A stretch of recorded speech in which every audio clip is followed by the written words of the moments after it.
मैं अपने बाजू वाला जो मेरा पंक्चर वाला है या रिक्शा वाला है, मैं उसको थोड़ी ना अपना शत्रु मानूंगा। नहीं, देखो क्या है, हमारा क्या कहता है कि बानी वाला पंचर वाले को शत्रु नहीं मानना। प्रश्न इंपॉर्टेंट क्या है कि कौन शत्रु है, इसकी हमें पहचान होनी चाहिए। पिछले 100 सालों से आप देखोगे, जब से ये डरपोक लोग हमारे यहाँ जो पब्लिक में ओरेटरी करते थे, उन लोगों ने हिंदू आइडेंटिटी को एस्टेब्लिश नहीं किया। पहला, दूसरा चीज हिंदू आइडेंटिटी से रिट्रीट किया। तीसरा चीज हिंदू का जो थॉट प्रोसेस है, जो शत्रु से कैसे डील करना, एनिमी से कैसे डील करना, उसके बारे में चर्चा नहीं की। मिसकंसेप्शन है हिंदू समाज के बारे में कि धार्मिक कहते पूजा पाठ करने वाला, धार्मिक कहते ये तीर्थ यात्रा करने वाला। अरे हमारे यहाँ तो अर्थ उपार्जन भी धर्म का है, शत्रु के साथ शत्रु का व्यवहार करना भी धर्म है। हजारों साल से हमारा सिविलाइजेशन, कभी भी जो हमारा इन्वायरमेंटल डिजेनरेशन डिग्रेडेशन नहीं था। हमारी नदियां पवित्र थी। अंग्रेजों का जो शुरू किया और उसको हमने फॉलो किया, क्योंकि हमने अपने जो नेचर के प्रति हमारा रिवरेंस था, रेस्पेक्ट था, जो हमारी परंपरा थी, उसको हमने नष्ट कर दिया। आज देखो क्राइसिस हो गया।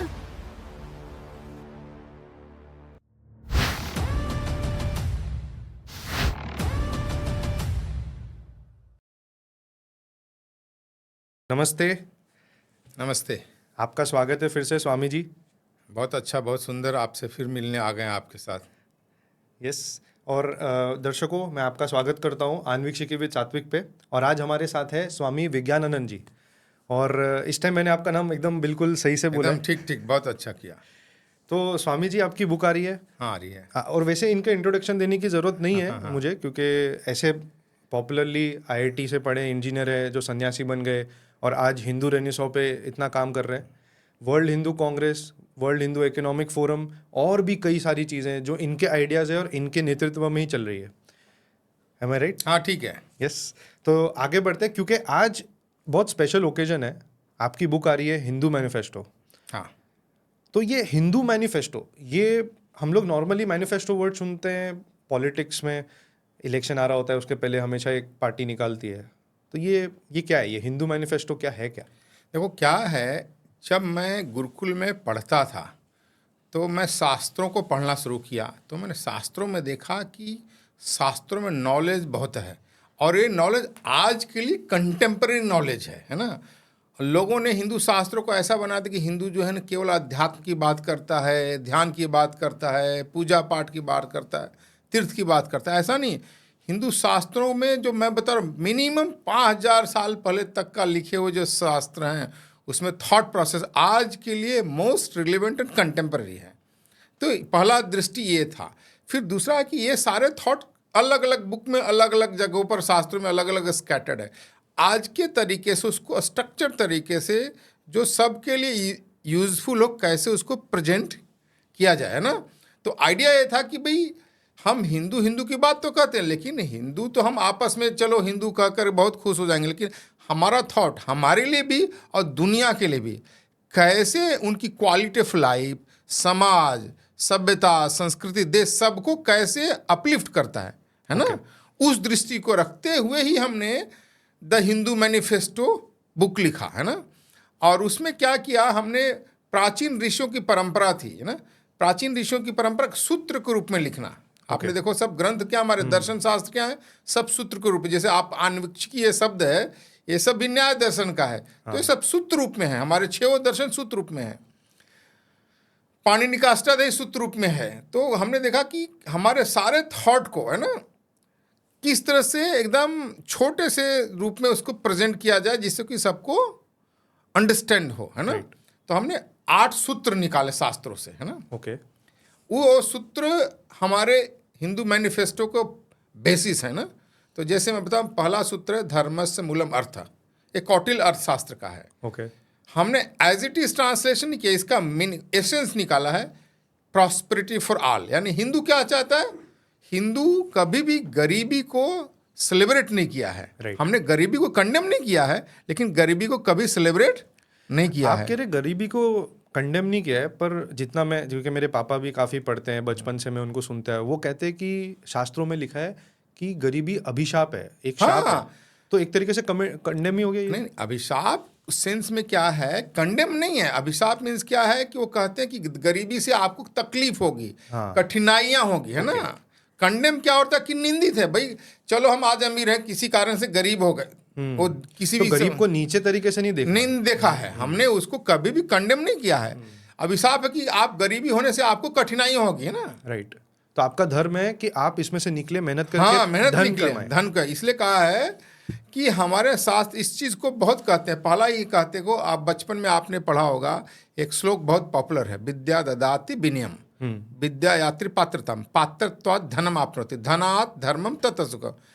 पहले कहते हैं विद्या ददाति विनयम, विद्या से विनय होता है, राइट। विनय से विनय दाति पात्र, आप अच्छे बनते हो ना, यू अच्छे बनते हो, कैपेबल बनते, पात्र बनते, पात्रात धनम आपनोति। जब अच्छे बनते तो आप धन अर्जित करते हो। धनात् कहता है धनात् धर्मम, धन से धर्म होता है तब सुख मिलता है। ओके। धन से अधर्म करोगे तो सुख नहीं मिलेगा, धन से धर्म करोगे तो सुख मिलेगा। तो पहला सूत्र यही है, धर्मस्य मूलम अर्थ, है ना। मैं बाद में आपको एक्सप्लेन करूंगा, एक एक करके आपको शॉर्ट में बता दूं। धर्मस्य मूलम अर्थ, प्रॉस्पेरिटी फॉर ऑल, यानी हिंदू क्या चाहता है, सभी लोग समाज में संपन्न हो, सभी लोग, किसी को गरीब की अपेक्षा नहीं करता। दूसरा सूत्र हमने कहा कि अब आपको इकॉनमी हो गया, तो फिर दूसरा सूत्र क्या है, शत्रुंजय प्रजा रक्ष, ये महाभारत का है। ओके। पहला सूत्र मैंने बोला कौटिल्य अर्थ सूत्र का है, राइट। दूसरा सूत्र शत्रुंजय प्रजा रक्षा, ये एकदम exact translation, defeating enemy defending citizen. अच्छा। हाँ, डिफीटिंग एनिमी डिफेंडिंग सिटीजन, दोनों, केवल डिफीटिंग एनिमी नहीं करा, डिफीटिंग एनिमी डिफेंडिंग सिटीजन, कि आपके पास इतनी क्षमता होनी चाहिए कि शत्रु को पराजित कर सके और अपने जनता की, यानी जो नागरिक हैं उसकी रक्षा कर सके। क्योंकि आप अभी देखोगे, अभी मैं छोटा सा एग्जांपल दूं, आप जब ये कह रहे तो पैलेस्टाइन का ये सबसे बड़ा एक इल्जाम उन पे आता है कि वो सिटीजन्स के बीच में ही छुपे होते हैं और मालूम ही नहीं पड़ता है कौन सिटीजन है कौन हमास है। हाँ, तो वो उनको फर्क ही नहीं पड़ता है, सिटीजन्स भी मर रहे हैं, हाँ, हमास भी मर रहे हैं। पर इधर आपने जो कहा, जैसे एक बाहुबली में एक हम लोगों ने सीन देखा है कि जब वो थोड़ा विलेनस वाला जो कैरेक्टर है, वो अपने सामने जो विलन रख देता है सामने अपने विलेजर्स को, तो वो उनके कुतर के चले जाता है उसको। पर जो एक्चुअल बाहुबली होता है वो उनको गिरा देता है नीचे से, उनसे ऊपर से छलांग मार के जाता है। तो ये जो डिफेंडिंग सिटीजन है, हाँ, डिफेंडिंग सिटीजन की बात है। तीसरी जो सूत्र है इसका, अब आपके पास ये इकॉनमी हो गया तो सिक्योरिटी हो गया। तीसरी चीज है अब एजुकेशन, तो उसका है अगेन महाभारत से, नास्ति विद्या समम चक्षु, है ना, क्वालिटी एजुकेशन फॉर ऑल, यानी हिंदू क्या चाहते, सबको अच्छी शिक्षा मिलनी चाहिए, अफोर्डेबल अच्छी शिक्षा मिलनी चाहिए। अब ये 3 सूत्र के बाद चौथा जो सूत्र है, अविश्रम लोकतंत्राधिकार है, ये शाकुंतलम का है ना। ओके। इसका मतलब क्या, मैं आपको बता रहा हूँ कि हमने ट्रांसलेशन किया है रेस्पॉन्सिबल डेमोक्रेसी, है ना। आपका बैकग्राउंड देता हूँ। गौतमी जो कण्व ऋषि की पत्नी है, शकुंतला को लेकर के कुछ ब्रह्मचारियों के साथ दुष्यंत के दरबार में जाती है ना। ओके। तब वहाँ जो उनका कंचकी जो बोलते हैं, रिसेप्शन जो भी उनका होगा, वो कहती है कि अरे अभी तो आप लोग आए, राजा तो का कोर्ट जिसको कहते हैं न्यायालय या जो दरबार है उठ गया, अब वो विश्राम करने चला गया। लेकिन फिर कहते नहीं, अब विश्राम में लोकतंत्र अधिकार है, आपका अधिकार है, लोक कार्य में राजा को कोई विश्राम नहीं, वो आएगा। अच्छा, और जबकि एक मोनार्की के अंदर लोकतंत्र की बात की जा रही है। हाँ, लोकतंत्र की, हमारे यहाँ क्या था, यही चीज़ मैं अपनी पुस्तक में भी दिया हूँ, हमारे यहाँ मोनार्की भी इलेक्टेड होता था, राजा इलेक्टेड होता था, वो हेड ऑफ स्टेट था, इलेक्टेड होता था, वो बिना कैबिनेट के कोई डिसीजन ले सकता था, उसका भी जिसको सैलरी वगैरह सब निश्चित होता था। अच्छा। तो ये 4 सूत्र आप देख लो, कितनी प्रजातंत्र की बात नहीं, क्या वो लोकतंत्र की बात, अविश्रम लोकतंत्र अधिकार। तो ये 4 जो सूत्र है फाउंडेशनल सूत्र है ना। अब ये 4 फाउंडेशनल सूत्र बहुत इंपॉर्टेंट, कोई भी समाज देश आगे बढ़ना चाहते तो ये बहुत इसेंशियल है। अब उसके बाद आपको सिविलाइजेशन की ओर बढ़ना जाएगा ना। तो 5वां सूत्र है अग्र एति युति हरियाणा, ऋग्वेद का, उसका हमने लिखा हाईएस्ट रेस्पेक्ट फॉर वीमेन। यानी किसी भी समाज को आप उस सिविलाइजेशन को कैसे मेजर करते हैं, हाउ आप अपनी महिलाओं को कैसे ट्रीट करते हैं, कैसे रेस्पेक्ट देते हैं ना। 6ठा जो सूत्र है एक वर्ण तदा लोको, ये नहुष संवाद का महाभारत का है। यानी वहाँ चर्चा होती जाति वर्ण के बारे में चर्चा चलती है ना, और उसकी शुद्धता के बारे में चर्चा चलती है। आदि काल में जाति वर्ण नहीं था। आज जाति वर्ण हुआ है, लेकिन भविष्य में कोई जाति वर्ण नहीं रहेगा, इसलिए का एक वर्ण तदा लोको, भविष्य में एक वर्ण हो जाएगा, ऐसी बात महाभारत में कहते हैं। अच्छा। हाँ, तो इसी चीज को हमने कहा नॉन डिस्क्रिमिनेटरी सोशल सिस्टम, यानी हमारी समाज व्यवस्था में किसी भी प्रकार का जाति, वर्ण, रंग, ऊंच नीच, अमीर गरीब, जेंडर के नाम पर कोई भेदभाव नहीं होना चाहिए। इसको मैंने सब शास्त्रों से वैलिडेट किया। मैं अब एक्सप्लेन करूंगा, मैं पहले इंट्रोडक्शन दे रहा हूं। हाँ जी। 7वां सूत्र है, शांति मंत्र पढ़ते हैं, शांति मंत्र का 7वां अंतिम पार्ट, सर्वम शांति। यस। उसको हमने लिखा केयर फॉर नेचर। अच्छा, केयर फॉर नेचर। सब में, सिर्फ सब ह्यूमंस नहीं। हाँ, सभी में नेचर, कंप्लीट मतलब नेचर में दूसरे लिविंग बींग्स भी। हाँ, living beings, non living being भी है। सर्वम शांति, हवा पानी सब में शांति होना चाहिए। उसका अंतिम पार्ट सर्वम शांति, इसलिए कहा केयर फॉर नेचर। अंतिम सूत्र है वो हमने अथर्ववेद से लिया है। उसका माता भूमि पुत्र हम पृथिव्या का माता भूमि लिखा है, रेस्पेक्ट फॉर द लैंड, जिसको पैट्रियोटिज्म कहते हैं, है ना। ओके। कि भी जब देश, जो जनता है ना, जो नागरिक है, देशभक्त है, तो देश आगे बढ़ता है। तो हिंदू जहां पर भी होता है, दे रेस्पेक्ट देयर लैंड, है ना। राइट। है ना, ऐसा नहीं कि हम पैदा यहाँ हुआ, हमारा आस्था कहीं और विदेश में, ऐसा नहीं है। जिस भी देश कोई लोग में दिखता है वो। हाँ, दिखता है। तो वैसा हमारे यहाँ नहीं, कुछ लोग में तो देशभक्ति है ही नहीं, वो मानते नहीं, है ना। लेकिन हमारे यहाँ नहीं, हमारे कहता है जहां पर भी हो वो तुम्हारा कर्म भूमि है, राइट, जन्मभूमि है, तो रेस्पेक्ट होना चाहिए। तो सभी लोगों को, तो मैं बोल रहा हूँ कि जो पहले 4 सूत्र के फाउंडेशनल सूत्र हैं, लास्ट के 4 सूत्र सिविलाइजेशन सूत्र है। अगर कोई देश समाज आगे बढ़ना चाहते, अपने आप को एस्टेब्लिश करना चाहते, तो उसके लिए फ्रेमवर्क है ना। हिंदू मैनिफेस्टो क्या फ्रेमवर्क है। और ये आज देखो सब कंटेम्प्रेरी है, कोई बहुत पुरानी चीज बात नहीं कर रहा हूँ, है पुरानी बात, लेकिन आज के लिए कंटेम्प्रेरी, यही हिंदू मैनिफेस्टो का फ्रेमवर्क है। ओके। पर आप ये बार बार कह रहे हिंदू मैनिफेस्टो। हाँ। पर जितने आपने 8 सूत्र बताए, ये तो ऐसा लग रहा है कि कोई भी वर्ल्ड में किधर भी होगा ये अप्लाई कर सकता है। तो ये एक जनरल मैनिफेस्टो नहीं होना चाहिए? ये हिंदू क्यों आप ऐसा है क्योंकि ये सारा थॉट हिंदू का है, जनरल का नहीं है। ओके। हिंदू मैनिफेस्टो लिखने का ये थॉट हिंदू का है, ये हिंदू के लिए फायदेमंद नहीं है। ये दुनिया कोई भी इसको उपयोग करे उसके लिए भी फायदेमंद है, यानी, लेकिन नाम इसलिए है कि हिंदू का थॉट है। अच्छा, कहीं बाहर से हम नहीं लाया, हिंदू का थॉट है, हिंदू शास्त्रों से लाया है। ओके। हाँ, ओके। आपने पहले आई थिंक दूसरा जो सूत्र था उसमें आपने कहा था कि डिफीटिंग द एनिमी। हाँ, जो अभी हमने लास्ट में भी बात की कि बहुत लोग अपने आप को देश से आइडेंटिफाई नहीं करते, दूसरे में ज़्यादा आस्था रखते या देशभक्ति नहीं है। तो अब एक तो एकदम एक्सट्रीम वाले लोग हो गए, एक हो गए जो अपने आप को फिर भी मॉडरेट समझते हैं या अनअवेयर है, पर उनके, और या तो फिर अगर है भी अवेयर तो भी उसमें एक प्रॉब्लम है, शत्रु बोध नहीं है हमारे में, हमें आइडेंटिफिकेशन ही नहीं है कि शत्रु कौन है हमारा, तो हम मारेंगे कैसे? हम क्या करते हैं, हम अपने लोगों को ही मार देते हैं जो दूसरे एक्चुअली एनिमी को मारने जा रहा होता है। ये भी एक प्रॉब्लम है। तो आप इसमें, ये कोई सूत्र में हमें कोई सीख है? नहीं, इसमें बहुत इसी सूत्र के अंदर मैंने एक्सप्लेन किया, शत्रुंजय प्रजा रक्षा में, कि लिखा है कि पहला चीज तो शत्रु को भी पहचानने की बात किया है, फिर शत्रु के साथ कैसा व्यवहार करना चाहिए। वो कहता है कि शत्रु अगर धूर्त है तो उसके साथ धूर्तता का व्यवहार करो, है ना। अगर शत्रु के साथ धूर्तता का व्यवहार नहीं करो, नष्ट हो जाएगा। जिसको शत्रु बोध की बात कर रहे हो ना, शत्रु के साथ फ्रेंड सर्किल वाला व्यवहार नहीं करना चाहिए। ये हिंदू आजकल ऐसा करता क्यों है? क्यों करता क्या है कि जो क्या हुआ पिछले 500 खास सालों से, खासकर 200 सालों से, हमारे कथाकार प्रवचनकार वगैरह डर गए। डरने के बाद जो है शास्त्रों की शिक्षाओं का प्रचार नहीं करते।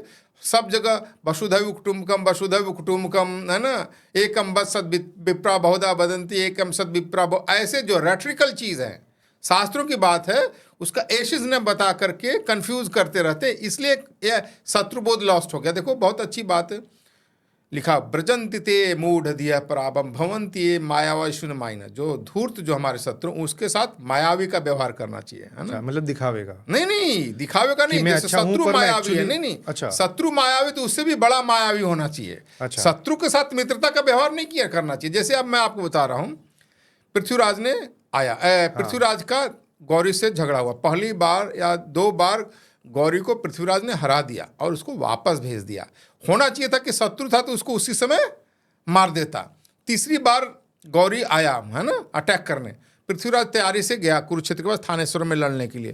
तो पृथ्वीराज ने उसको पत्र देखा कि देखो हमने तुम्हें छोड़ दिया फिर भी तुम आ गए। तो गौरी क्या कहता है, देखो हम लड़ने, ठीक है मैं डर गया हूं, मैं निकल जाता हूं। नहीं, लड़ने नहीं आया हूं। अच्छा। मेरे भाई जो वहाँ का खलीफा है बगदाद में, उसने हमें भेजा है, मैं उसको पत्र भेजता हूँ कि भाई हमें लड़ना नहीं है, तब तक तुम इंतजार करो। तब ये सोच करके क्या है, इनकी सेना रिलैक्स हो गई और उसने रात को अर्ली मॉर्निंग जिसको तो अटैक कर दिया। तो आप सोच रहे हैं कि शत्रु के साथ हमें शत्रुता का व्यवहार करना चाहिए। इस चीज को हमारे कथाकार, प्रवचन का, साधु, महात्मा, पंडित, ब्राह्मण लोग चर्चा नहीं करते, क्योंकि उन्हीं चीज़ों से समाज को मिलता है, क्योंकि हमारे एजुकेशन सिस्टम में तो है नहीं, हमारा एजुकेशन सिस्टम में नहीं है, तो ये जो समाज से मिलना चाहिए नहीं है। इसी चीज़ को हमने कहा कि आपको शत्रु के साथ शत्रुता का व्यवहार करना चाहिए। इसलिए मराठी में बहुत अच्छा आता है, मुझे पता नहीं सोर्स क्या है, हम लोग समर्थ गुरु रामदास जी के महाराज के सोच का आदर करते कहते उन्हीं का कहा हुआ है, वो कहा है सठे साठी महासाठी, सठ के साथ महासठ की तरह व्यवहार करो। ओके ये बट इसमें मैं और ये ऐड करना चाहता हूँ ये शत्रुबोध वाले चीज़ में, क्योंकि एक तो हो गया आइडेंटिफिकेशन वाला चीज़, एक हो गया कि हमें आइडेंटिटी हो चुकी है इनकी कि ये हमारे शत्रु है। पर क्या होता है कि दो तरीके हैं इसको देखने के। एक है कि एक तो हिंदू को सही बन के रहना है हमेशा, तो जैसे ही कुछ हिंदू अपनी डिमांड कर लेता है अपने हक की, तो हिंदू कम्युनल, बाकी सब चीज़ में सेक्युलरिज्म दिखाओ, ठीक है। और दूसरा ये हो जाता है कि जो थोड़ा सा भी हार्ड स्टैंड ले जाते हैं कुछ हिंदू, समझो 15% हिंदू लेते हैं समझो, तो ये जो पीछे के जो और 10-20% लोग होते हैं वो इनको ही पीछे चूरा भोंकने में निकल जाते हैं। ये सब क्या, ये चक्कर हिंदू में आया कारण क्या है कि पिछले 100-125 सालों से आप देखोगे, जब से ये डरपोक लोग हमारे यहाँ जो पब्लिक में ओरेटरी करते थे या डिस्कोर्सेज में, उन लोगों ने हिंदू आइडेंटिटी को एस्टेब्लिश नहीं किया, पहला है ना। दूसरा चीज़, हिंदू आइडेंटिटी से रिट्रीट किया। तीसरा चीज़, हिंदू का जो थॉट प्रोसेस है, जो शत्रु से कैसे डील करना, एनिमी से कैसे डील करना, उसके बारे में चर्चा नहीं की, है ना। क्या कथाकार कहते हैं कि भाई आप साधु हो तो डंक मार रहा उसको उठा लो, हम तो वसुधैव कुटुंबकम की बात करते हैं। पर आप भी तो प्रॉस्पेरिटी फॉर ऑल बोल रहे हो। नहीं, तो मैंने नहीं, हम क्या कर रहे हैं कि ये थॉट प्रोसेस है, हम युद्ध की, हम तो कर रहे हैं कि हम हिंदू क्या चाहते हैं, कोई गरीब नहीं हो, ये एनिमी की बात नहीं है। अच्छा, आप जैसे मान लो सपोज हाइपोथेटिकली यूरोप में हमारे हिंदू प्रिंसिपल, हिंदू मैनिफेस्टो को प्रिंसिपल को अप्लाई करते, तो वो भी चाहता है ना प्रॉस्पेरिटी, तो ये वहाँ पर भी अप्लाई है। इसलिए वहाँ पर भी हमने वैसे ही कहा कि प्रॉस्पेरिटी क्या क्या आवश्यक है। पहला चीज तो यू हैव टू रियलाइज कि आपको ये रियलाइज होना चाहिए कि धन का महत्व है ना, तो उसका भी हमने दिया है। फिर दूसरा उसके अंदर हमने दिया है धन का महत्व है, तो उसके लिए स्टेट की पॉलिसी क्या होनी चाहिए, है ना। तीसरा चीज़ है ना जी कि स्टेट की पॉलिसी के साथ साथ स्टेट में कौन से एक्टर हैं या फैक्टर हैं जो इकोनॉमी को डेवलप करते हैं, वो कहा है व्यापारी या बिजनेसमैन, इन दोनों का लुक आफ्टर भी करना चाहिए, इनको रेस्पेक्ट भी अच्छा होना चाहिए, है ना। तीसरा चीज़ क्या, टैक्सेशन कैसे लगना चाहिए, है ना। टैक्सेशन के बारे में उस जमाने में लिखता, कहता है कि टैक्सेशन क्या, जैसे बड़ा पेड़ है ना, उससे जैसे जूस एक्सट्रैक्ट करते हो वैसे करना चाहिए उसको। 1/6 बोलते हैं ना, वो तो टैक्सेशन का मैक्सिमम लिमिट बोला है, 1/6 मैक्सिमम बोला है, मैक्सिमम लिमिट का है 1/6 लेना चाहिए, है ना। हाँ। फिर कहा है कि जैसे सूर्य जो है ना धरती से पानी को सोख कर ले जाता है, फिर दोबारा वापस कर देता है ना वर्षा के रूप, वैसे ही टैक्सेशन समाज से लेकर के स्टेट को क्या चाहिए, डेवलपमेंट के रूप में समाज में रिटर्न करना तो चाहिए। आपका मतलब ये है, आप ये नहीं कह रहे हो कि जो आग बन करके बस सबके तरफ बस प्रेम प्रेम प्रेम। हाँ, नहीं, वो तो देखो इकोनॉमी का है कि हमारा कहना है कि देखो इकोनॉमी का जहाँ शत्रुता का बोध आएगा तो हमें वहाँ पर क्या है, वो दूसरे चैप्टर में हमें शत्रु को कैसे हराना, कैसे नष्ट करना, कैसे उसकी सारी इंटरनल बात करना, उसकी सारी योजना है, उसमें सब चीज़ दी हुई है, तो हमें उसका चर्चा करना ही चाहिए और उसके बारे में हमें समाज को बताना चाहिए। ओके, तो आपको लग रहा है कि क्या मोदी जी ये स्टेप्स में कुछ चल रहे हैं? क्योंकि जब अमेरिका ने कहा था हमें कि रशिया से तेल मत लो, फिर भी हमने तेल लिया था क्योंकि इकोनॉमिकली हमें बेनिफिट था। केवल इकोनॉमिकली नरेंद्र भाई का ये जो स्टेप था केवल इकोनॉमिकली बेनिफिट नहीं है। देखो आप ग्लोबल सिनेरियो में रहते हैं तो आपको मित्र भी चाहिए, है ना। हाँ। तो अमेरिका के कहने पर हम नहीं चलते, क्योंकि अमेरिका अभी कभी भी हमारा ट्रस्टेड एलाई के रूप में प्रूवन नहीं है। राइट। रसिया देखो मोस्ट डिफिकल्ट टाइम में भी हमारे प्रूवन एलाई है, तो एलाई का मित्र का वही ना संकट में साथ दे। बट ये पहली बार इंडिया ने ऐसा कुछ एकदम हार्ड स्टैंड लिया है। इसलिए लिया कि दोनों चीज़ था कि हम अपने मित्र को भी नहीं छोड़ सकते और हमारे लिए बेनिफिशियल भी था, हम जिसको कहते हैं ना कि हमारे लिए हर दृष्टि से फायदे मन था, और वही हमने किया। ये नरेंद्र भाई की सफलता। इसलिए आप देखो जो उनके विरोधी भी हैं अब उनकी प्रशंसा करते हैं। ये शशि थरूर सबसे पहले आए थे, शशि right? थरूर और भी कई लोगों ने कहा कि इन्होंने डिसीजन था सही था ना। तो यही चीज नेतृत्व का क्या है, यही तो है कि भाई संकट के समय में, कठिन समय में जो हमारे लिए हितकर है उसको करना चाहिए, नहीं तो आम आदमी है। यही तो नेतृत्व का गुण है। तो इसमें एज अ हिंदू क्या स्टेप्स देखना चाहिए टुवर्ड्स गवर्नमेंट जब वो ऐसे कुछ स्टेप लेती है जो पहले शायद लोगों को लग रहा होगा कि अगर अमेरिका ने हमें बहुत टफ सैंक्शन कर दिया तो हमारी इकोनॉमी प्रॉब्लम हो सकती है, हमारी जॉब जा सकती है, एक्सेट्रा एक्सेट्रा, तो तब क्या लोगों को वोट नहीं देना चाहिए? मतलब नहीं, देखो क्या है, ये समस्या क्या है कि हमारे यहाँ सबसे बड़ा वीक पॉइंट है कि हमारे समाज में पॉलिटिकल एजुकेशन नहीं है और अपीजमेंट भी बहुत नहीं, एजुकेशन नहीं है। पहला चीज तो अपीजमेंट तो है, लेकिन एजुकेशन नहीं। इसलिए मैंने चौथे जो सूत्र मैंने बोला, अविश्रम लोकतंत्र अधिकार है ना, उसमें हमने दिया है कि पॉलिटिकल एजुकेशन कितना बड़ा जरूरी है। जैसे कहता है हमारे यहाँ, देखो मैं इसको बार बार लेक्चर में बोलता हूँ कि हमारे समाज में क्या हो गया, हमने तुलसीदास जी का एक शब्द है जो मंत्रा का वर्ड है कि हमें मंत्रा सिंड्रोम से बाहर निकलना चाहिए ना। मंत्रा, जब भगवान राम का राज्याभिषेक की बात हुई तो मंत्रा ने ये जाकर न्यूज़ देखकर कैकेयी को बताया कि राम का राज्याभिषेक होने वाला है। कैकेयी बहुत खुश हो गई, अच्छी थी, बहुत खुश हो गई, और उसने अपने निकाल के कंगन उसको गिफ्ट में दे दिए जैसे। अच्छा। हाँ, तो कैकेयी, मंत्रा बोलती है अरे मूढ़मती, तुम्हें अक्ल नहीं है, राम राजा बने या भरत राजा बने, मेरा तो कोई बिगड़ने वाला नहीं, तो मैं तो दासी हूँ। तो बोला कोई नृप हो ही हमें क्या हानि, कोई भी राजा बन जाए, मुझे तो बढ़ना नहीं है। तो ये क्या स्लेव मेंटलिटी है ना। हिंदुओं को इससे बाहर निकलना, ये चीज़ हमने लिखा है, इस पर पूरा चैप्टर पॉलिटिक्स का कितना महत्व है ना। फिर जब कैकेयी बोलती, तब कैकेयी को भड़काती, कोई नृप हो ही हमें क्या हानि। तो इस चीज़ को नहीं हमें मानना चाहिए। किसने बोला? मंथरा ने बोला है, दासी ने बोला। इसी चीज़ को सब लोगों ने कथाकार प्रवचन कर, राजनीति खराब है, राजनीति खराब से करोगे तो अच्छा दूसरे गलत लोग आप पर रूल करेंगे। जबकि महाभारत में मैंने यही दिया है अपने पुस्तक में, हिंदू मैनिफेस्टो में कहता है, शांति पर्व का भीष्म पितामह का कन्वर्सेशन दिया है। कहते हैं सर्वे विद्या राजधर्म युक्ता, सभी विद्याओं में राजधर्म युक्त है, इसके बिना सारी विद्या अधूरी है। सर्वे लोका राजधर्म, सभी लोकों में राजधर्म प्रविष्ट है, ऐसा कोई भी जगह इससे मुक्त नहीं है। सभी धर्म राजधर्म प्रधान, सभी धर्मों में प्रधान है। सर्वे लोक है ना, सभी, जिससे सभी धर्म में प्रधान। जैसे हाथी के पैर में सर्वे पद हस्तिपद ही निमग्ना, जैसे हाथी के पैर में सब लोग समाहित हो जाते, वैसे इसमें समाहित। इसलिए हमारे पॉलिटिक्स बहुत महत्व का, इस पॉलिटिक्स से सभी त्याग भी इसमें समाहित हैं, सबकी सेवा भी समाहित है, क्योंकि इस लार्जर समाज की आप लुक आफ्टर करते हैं। तो इसलिए हमारा पॉलिटिक्स को, राजधर्म को, राजनीति को बहुत महत्वपूर्ण दिया है, जिसको हमारा समाज भूल गया है। इसी चीज़ को रिमाइंड करने के लिए है कि देखो, ये तुम जिस पॉलिटिक्स को खराब मानते हो, आजकल सब लोग क्या है, सब लोग चाय पीते हुए, कॉफ़ी में बात करते हुए, क्लब में खूब पॉलिटिक्स पर चर्चा करेंगे, लेकिन खुद में पॉलिटिक्स में भाग नहीं लेंगे, यहाँ तक वोट देने भी नहीं जाएंगे। तो हम एक पुस्तक में रिमाइंड करा रहे हैं, उसमें यही लिखा है कि हमारे समाज में पॉलिटिक्स का कितना महत्व रहा, हमारा धर्म कितना इसको महत्व, क्यों इतना महत्वपूर्ण है। इसलिए हम आज देखो बहुत सारे देशों में देते हैं, हम हिंदू इकोनॉमिकली पावरफुल हैं, है ना, लेकिन पॉलिटिकली हम पावरफुल नहीं है। प्रोपोर्शनेट होना चाहिए। पावरफुल इसलिए क्योंकि हमारे पास पॉपुलेशन और मार्केट है, राइट। नहीं, ये तो भारत की बात कर, दुनिया में भी बहुत जगह देखो कि हिंदू बहुत वेल ऑफ है ना, बहुत जगह, लेकिन पॉलिटिकली हमारा इन्फ्लुएंस नहीं है, क्योंकि हमने उस पर ध्यान नहीं दिया। इसलिए बैलेंस समाज के बैलेंस के लिए मैं बार बार रिपीट करता हूँ, 4 फाउंडेशनल चीज़ हैं जिस पर समाज खड़ा होता है: economy, defence, education and politics.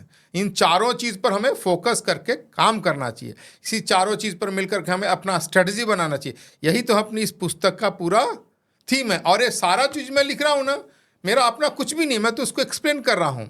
सारा चीज़ शास्त्रों का है, मैं जो अभी श्लोक भी बोला सब शास्त्रों का है। तो इसमें अभी जैसे रिसेंटली हमने देखा नागपुर के अंदर वायलेंस हुआ। हम लोग ने कुछ देखा कि किसी ने गलती से किसी मुस्लिम रिक्शा ड्राइवर का हल्का सा ठोकर दे दिया था, तो उसको, उसके सारे और लोग आके उसको लिंच कर दिए थे, जबकि वो माफ़ी मांग रहा था कि प्लीज़ छोड़ दो हमें। ऐसे बहुत जगहों पे मैं देखा है कि इवन मेरे यहाँ पे सराउंडिंग में कि हमारे यहाँ पे हिंदू लोग का एक यूनिटी नहीं है क्षत्रियता के तरफ से, एक डिफेंसिव वाला चीज़ में। इसमें आपके ये 8 सूत्र में अदर देन सेकंड वाले में कुछ और है ऐसा? नहीं है ना, देखो ना, शत्रु उसमें सीधे सीधे बोध है ना। पर हम अभी क्या देखते हैं कारण क्या कि मैं अपने बाजू वाला जो मेरा पंक्चर वाला है या रिक्शा वाला है, मैं उसको थोड़ी ना अपना शत्रु मानूंगा। नहीं, देखो क्या है, हमारा क्या कहता है कि बानी वाला पंचर वाले को शत्रु नहीं मानना। प्रश्न इंपॉर्टेंट क्या है कि कौन शत्रु है, इसकी हमें पहचान होनी चाहिए। पहचान होने के साथ कौन हमारा, उसके साथ कैसे व्यवहार करना चाहिए, ये भी हमें डिसाइड होना चाहिए। अनफॉर्चुनेटली पार्ट क्या है, इन सब चीज़ों पर मुझे बताओ, टीवी आप खोलते हो, कथाकार प्रवचनकार सब बोलते हैं ना, राधे राधे गाते चलो आएंगे बिहारी, यही सब तो शुरू करते हैं। मुझे कोई इन सब चीज़ों पर चर्चा करते हैं? हमने जस्ट वीडियो स्टार्ट होने के पहले भी यही बात की, जब मैंने बोला कि धार्मिक एंगल क्या है, तो आपने कहा कि धार्मिक बोलते ही हम लोग क्या सोचते हैं? हाँ। पूजा पाठ। नहीं, यही तो मिसकंसेप्शन है हिंदू समाज के बारे में कि धार्मिक कहते पूजा पाठ करने वाला, धार्मिक कहते ही ये तीर्थ यात्रा करने वाला, अध्यात्म की बात करने वाला। अरे हमारे यहाँ तो अर्थ उपार्जन भी धर्म कहा है, देश के लिए लड़ना भी धर्म कहा है ना, पढ़ने को भी धर्म कहा है, शत्रु के साथ शत्रु का व्यवहार करना भी धर्म है। ये सब यही चीज को तो जो मैं शास्त्रों में बिखरे हुए थे उसको मैं यहाँ प्रेजेंट कर रहा हूँ इस पुस्तक के अंदर। इसलिए सब चीज शास्त्रों की, इसलिए उसमें बताया गया है कि कैसे इसे डील करने वाली बात। आप जो बात कर रहे हैं ना, वो क्यों है, क्योंकि हमारे लोग समाज में कि जब एजुकेशन नहीं होगा, देखो एजुकेशन क्या, तो मेमोरी में बार बार चीज आना चाहिए ना। जब तक वो बार बार नहीं आएगा तो एक दिन में नहीं होगा, जब बार बार आएगा तभी स्थिर होगा, तभी हम शत्रु के साथ शत्रु का व्यवहार करेंगे, है ना। अब यही चीज है, मैंने कहा ना, ये फाउंडेशनल, ध्यान दो, फाउंडेशनल चीज है। Economy, defence and security, education and politics, है ना। इसको फाउंडेशनल चीज को छोड़ देगा तो कोई समाज और देश आगे नहीं बढ़ेगा। और फिर चौथा जो चार जो सूत्र हैं वो सिविलियन सूत्र हैं। अग्रगति युति Haryana, highest respect for women. अब देखो हमारे कैसे गोल्ड स्टैंडर्ड है वीमेन का रेस्पेक्ट का। कहता है कि तुम्हारी कोई भी महिला, सुंदर महिला, युवती महिला अच्छे गहने ज्वेलरी के साथ अकेले घूमने जाती है और बिना किसी प्रकार का कोई को टच नहीं करता ना, निर्भय घूम, तब मानो कि तुम्हारे यहाँ शासन व्यवस्था सही है ना। हमारे यहाँ तो बहुत, इसी में मैंने कहा है कि स्त्री अवध्या, कि स्त्री को किसी भी हालत में, किसी भी परिस्थिति में उसको हत्या नहीं करनी, यानी मृत्यु दंड उसको नहीं देना चाहिए। इसी में एक और जगह मैंने लिखा है, न स्वैरी स्वैरणी कुता, है ना, वेद का, उसका मैं कहता है कि वो दोषी बताता है पुरुष को कि पुरुष शादी करके किसी पत्नी से शादी करने के बाद भी किसी दूसरी की पत्नी के साथ गलत मैंने जो भी उसका रिलेशनशिप डेवलप करता है, तो दोषी कौन है? पुरुष दोषी है, महिला को दोषी उसने नहीं बताया है। यानी हमारे समाज में देखो वीमेन का रेस्पेक्ट कहा है और उसकी सुरक्षा की बात कर रहा है, उसका लुक आफ्टर की बात करता है, और उसका केवल फिर उसको हर चीज में फ्रीडम भी होना चाहिए, है ना, पार्टिसिपेशन भी होना चाहिए। ये नहीं कि जस्ट आपको देखो, कुंती सत्यभामा द्रौपदी से पूछती है कि तुम्हारे पांडव इतना धर्म कर्म कैसे कर पाते हैं, है ना। तो कहती देखो पांडवों का राज्य का है, पांडवों के राज्य का मैं अकाउंट, है ना, एडमिनिस्ट्रेशन मैनेज करती हूँ, फाइनेंस मैनेज करती हूँ, यानी अकाउंट फाइनेंस एडमिनिस्ट्रेशन मैनेजमेंट करती हूँ, इसलिए उनको धर्म कर्म करने का समय मिलता है। मैंने संभाल लिया। हाँ, बैक ऑफिस नहीं, पूरा एडमिनिस्ट्रेशन, बैक ऑफिस नहीं, पूरा फ्रंट बैक दोनों संभाल लिया, है ना, फाइनेंस अकाउंट एडमिनिस्ट्रेशन संभाल लिया। तो ये सब चीजें हैं उसके अंदर। पर आप ये बहुत अच्छे महिलाओं का, हमारे जो स्त्री है, ये एकदम रोल मॉडल वाले की बात कर रहे हैं। पर रिसेंटली अगर हम देखें, अतुल सुभाष जो एक केस आया था जिसमें उन्होंने सुसाइड किया, और आजकल हम लोग 4-5 और ऐसे सुसाइड देख चुके हैं। आप जो बात ऐसे सब से केस में क्या करना चाहिए? ऐसे केस में क्या है, ये सब क्यों ऐसा हो रहा है? क्योंकि हमारा जो हिंदू समाज का सोसाइटल स्ट्रक्चर था वो ब्रेक हो गया आजकल, है ना। हम हॉलीवुड और टीवी मीडिया कल्चर से ज्यादा, ये वाले ऐसे वाले केसेस में तो दंडित कर सकते हैं ना, दंडित करने की तो बात है, ऐसा नहीं कर दंडित मत करो, हत्या नहीं करो। उन्होंने दंडित करने की बात कहा है, ऐसा नहीं कि दंडित नहीं करने का है, हत्या नहीं करो, मृत्यु दंड नहीं देने की बात किया है ना। लेकिन अब देखो जो बात करते वो भी लड़की जो गड़बड़ की है, वो भी उसका कहीं ना कहीं उसका संबंध था ना। अभी देखो एक अभी तो रिसेंट आया ना, अभी तो वो ड्रम में काट के ड्रम में डाल दिया, 2 जन के साथ हुआ हाँ है। कैसे हुआ? तो उसके साथ कोई उसको भड़काने वाला लड़का भी है ना, जिसका संबंध उससे स्थापित होता है। तो अगर तो आप लड़का कह रहे कि लड़के को बाहर नहीं आना चाहिए, बट लड़की भी तो बाहर जा रही है ना, क्योंकि अगर लड़का बाहर जा रहा है तो कोई दूसरी लड़की भी तो एनेबल कर रही है ना नहीं मेरा एक अफेयर करने के लिए। मैं ऐसे ऐसा है, लेकिन क्या है, ओनस किसके ऊपर बोल रहा है? यही तो मैं बोल रहा हूँ कि हमारे शास्त्र क्या बोलते हैं क्लियरली, है ना, कि देखो अगर लड़का सही होता, अगर लड़की सी दूसरी लड़की को पास नहीं जाता तो लड़की उस जबरदस्ती थोड़े ना उसके पास चले जाती। मैंने आप समझ रहे हो ना, ये बात, इस बात की बात कर रहा हूँ। पांचवा जो छठा जो सूत्र एक वर्णस तथा लोको ना, कि अंदर कितना अच्छा उसके अंदर वर्णन है कि देखो हमारे यहाँ जाति वर्ण के नाम पर कोई किसी को भेदभाव कभी नहीं था, नहीं होना चाहिए। हमने उसका उदाहरण कर्ण की आइडेंटिटी क्या? चैरोटियर, जिसको रथ चलाने वाले का बेटा सुत पुत्र है ना। और कहा अंग देश में, जो आज का बिहार है, नॉर्दर्न बिहार, वहां का रहना, वहां से वो द्रोणाचार्य के यहाँ पढ़ने आता है ना, उन्हीं के गुरुकुल में पढ़ा, 1300 किलोमीटर दूर यहाँ पढ़ने आता है। ये सब चीज हमारे लोगों ने नैरेटिव से निकाल दिया है कि द्रोणाचार्य के पास ही पढ़ता है। वहां शास्त्र में लिखा द्रोणाचार्य, रामाचार्य, कृपाचार्य, द्रोणाचार्य और परशुराम, तीनों से उसने शास्त्र का और वो तो अध्ययन तब किया। छोड़ के गया द्रोणाचार्य को जब उन्होंने उनको ब्रह्मास्त्र नहीं दिया, सिखाया है। ब्रह्मास्त्र, बाकी सब तो सिखाया है। हाँ, ब्रह्मास्त्र नहीं दिया, सब चीज वहां पढ़ा है। द्रोणाचार्य ने पढ़ाने के बाद कर्ण और दुर्योधन इन सबको बोला, कौरवों को बोला कि मुझे गुरुदक्षिणा दो, तो गुरुदक्षिणा में उन्हें बोला जाके द्रुपद को पकड़ के लाओ। राइट। तो वहां पर भी वर्णन है, वहां पर भी कर्ण जाता है और मार खा के हार जाता है। ओके। महाभारत में कर्ण कभी कोई बड़ा लड़ाई जीता नहीं है, ये विलेन है। एक बार, मतलब कितने बार तो ऐसा हुआ कि दुर्योधन को बीच वॉर में छोड़ के गया। हाँ, तो भाग गया ना, जब वो विराट युद्ध में तो भाग गया, जब उन लोगों ने उसको, गंधर्वों ने उसको पिटाई की तो भाग गया। तो आप देखो वहां पर भी फेल होता है, अर्जुन ही द्रुपद को पकड़ के लाता है। राइट। तो ये सारा चीज हमने उसके दिया कि हमारे कभी भी किसी तरह का ऐसा कोई भेदभाव नहीं था। ये नैरेटिव क्या गलत। तो ये एकलव्य वाला स्टोरी क्या है? एकलव्य वाला स्टोरी क्या है कि एकलव्य के बारे में जो शास्त्रीय जो महाभारत में प्रमाण है, भगवान कृष्ण खुद कहते हैं एकलव्य को मैंने मारा। एकलव्य तो जरासंध की जब आर्मी आती थी उसमें, जरा वो लिखा हुआ एकलव्य को मारा, क्योंकि जरासंध की आर्मी की तरफ से एकलव्य लड़ रहा था, उस लड़ाई में मारा गया, है ना। नहीं, पर एकलव्य को जो इन्होंने ना बोला कि मैं तुम्हें शिक्षा नहीं, कारण क्या कि देखो जैसे आज है भारत पाकिस्तान है ना, दो देश है ना। तो पाकिस्तान के देखो, हम अपने फ्रेंडली जो स्टेट हैं, श्रीलंका, भूटान, नेपाल, इन लोगों को अपना मिलिट्री ट्रेनिंग देते हैं ना, उनके कैडेट को पाकिस्तान के मिलिट्री ट्रेनिंग नहीं देते। तो एकलव्य जो है शत्रु स्टेट से आता है, इसलिए उसको ट्रेनिंग नहीं दी। अब उसको इन लोगों ने जाति से जोड़ी, इसका कोई जाति से कोई संबंध नहीं है। वो तो खुद कहता मैं हिरण्यधनु का बेटा हूं, है ना। और हिरण्यधनु राजा निषादराज हिरण्यधनु का मैं बेटा हूं, कोई गरीब का बेटा नहीं है। वो तो तब तो राजा ही हुआ करते थे। हाँ, राजा ही थे। अब वो शेड्यूल कास्ट में आए होंगे। नहीं, शेड्यूल कास्ट तो आज बना दिया, वो निषादराज बोल रहा है भाई।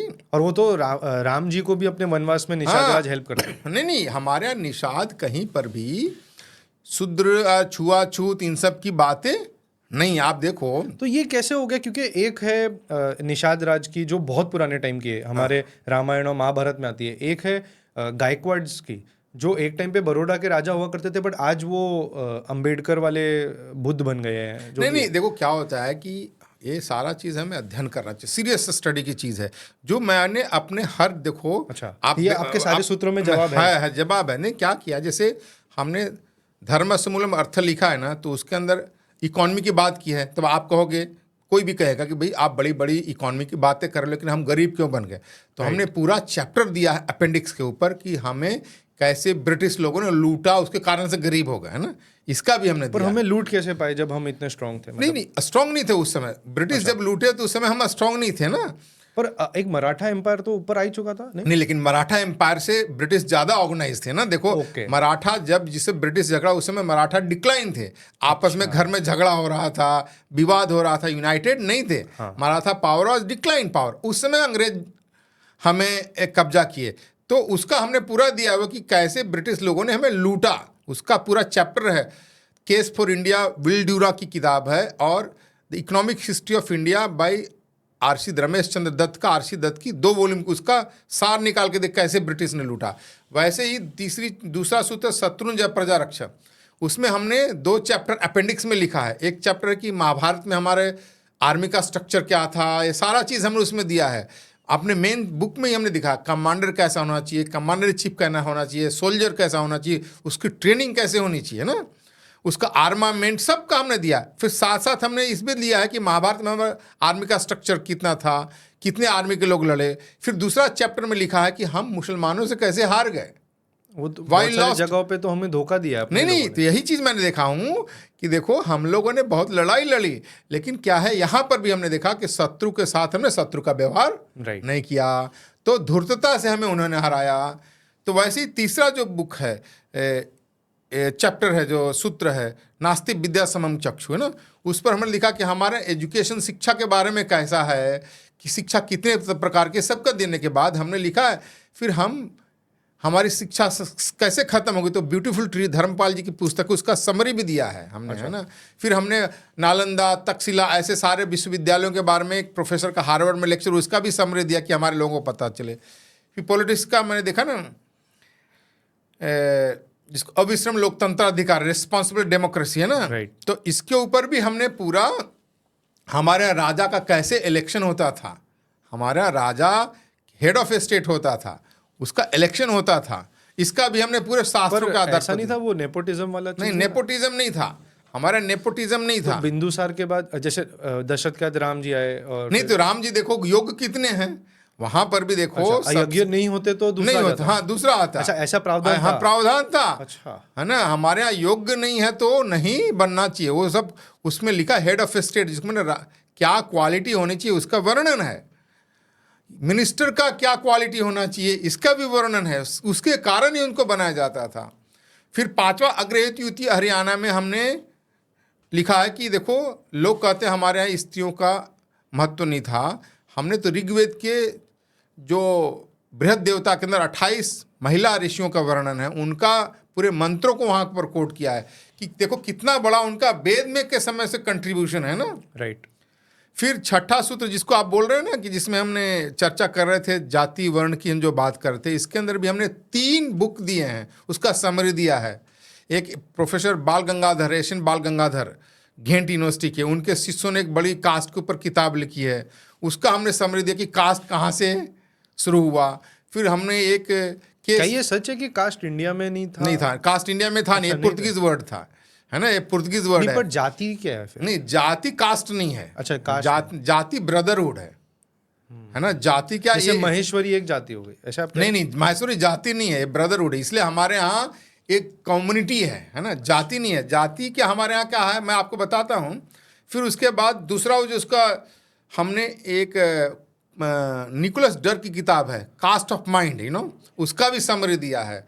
फिर हमारे जो है ना कैसे जो बहुत सारी जातियां बन गई, वो कैसे गरीब हो गए। केस लाल की किताब है growth of Muslim population in India, है ना, मेडिवल इंडिया, उसका भी हमने समरी दिया है कि क्या हमारी जातियां जो समृद्ध थी मुस्लिम पीरियड में सब गरीब हो गए।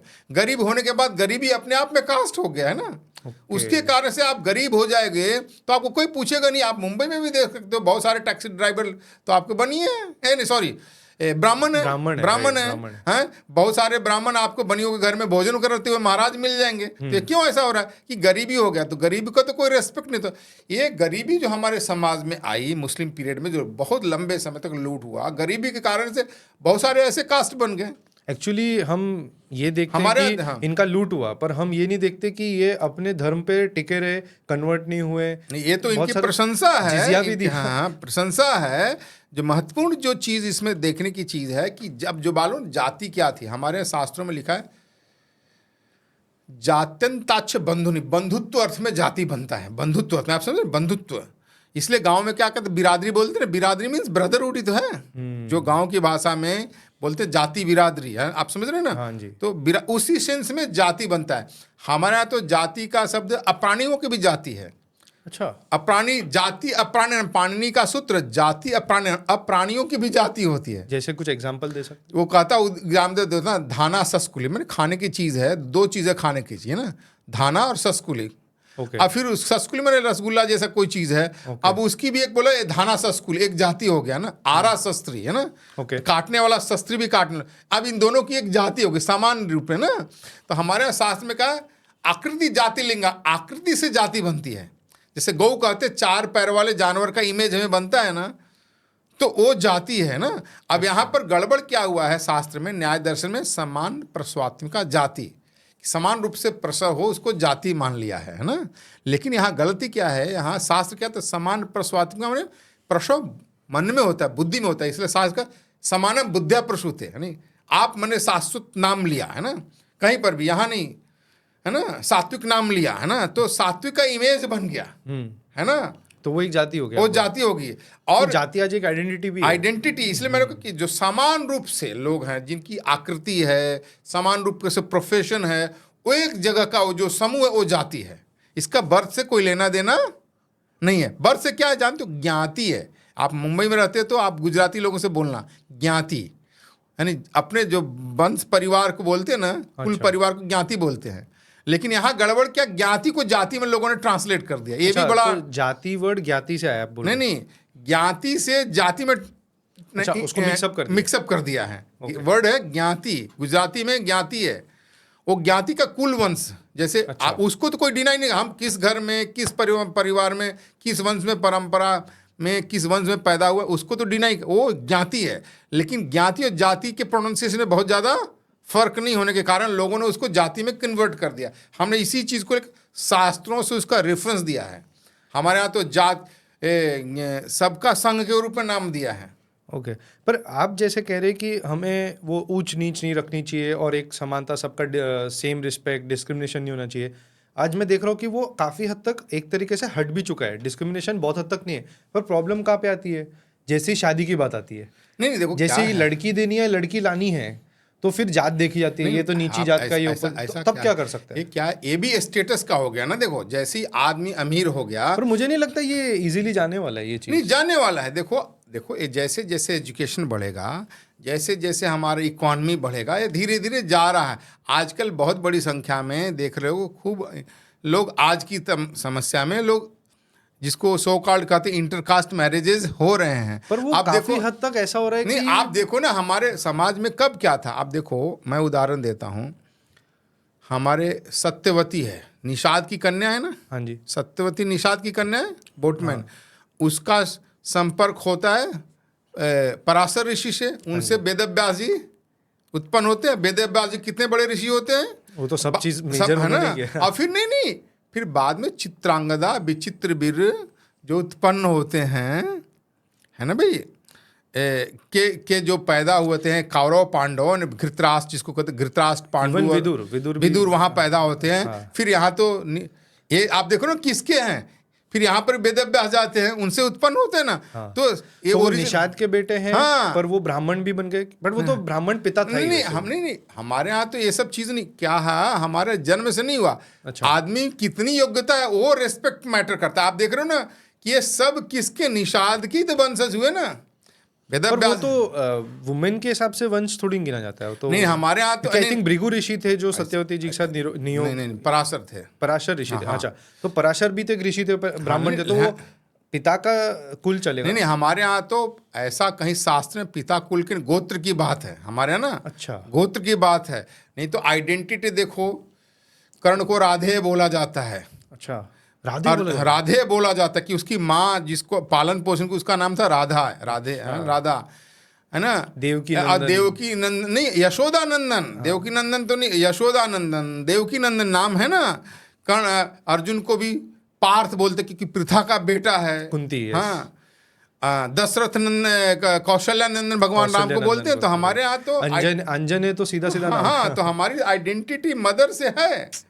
हमारा केवल गोत्र की जो बात है, गोत्र जो ट्रांसलेट होता है वो पुरुष का चलता है, क्योंकि वो प्योरिटी मेंटेन करनी है। नहीं, प्योरिटी की बात नहीं है हमारे, प्योरिटी एज इन वो मिक्स नहीं हो जाए। नहीं, ऐसा कोई हमारे मिक्स नहीं है। क्या है कि ये हमारा कुल परंपरा है कि शादी में क्या होता है कि जिसको कहते हैं इंटरमिक्सिंग, जिसको हाँ, कहते हैं ना, वही, इंटरमिक्सिंग कि जब मैरिज करोगे, क्लोज रिलेटिव्स के बीच में हाँ शादी ना हो हाँ, जाए, हाँ, तो उससे क्या है कि फिर इनब्रीडिंग होगा तो अच्छे संतान नहीं होगा, Strong फिर DNA नहीं जेनेटिकली होगा। बहुत सारी बीमारी होगी। पाकिस्तान में जाके देख लो कि आजकल इतना बहुत बड़ा जेनेटिकली प्रॉब्लम है वहाँ पर। अच्छा, ओके। मैं आप कुछ हाँ बोलिए बोलिए। तो ये छठा सूत्र। सातवां सूत्र मैंने कहा केयर फॉर नेचर, है ना। राइट।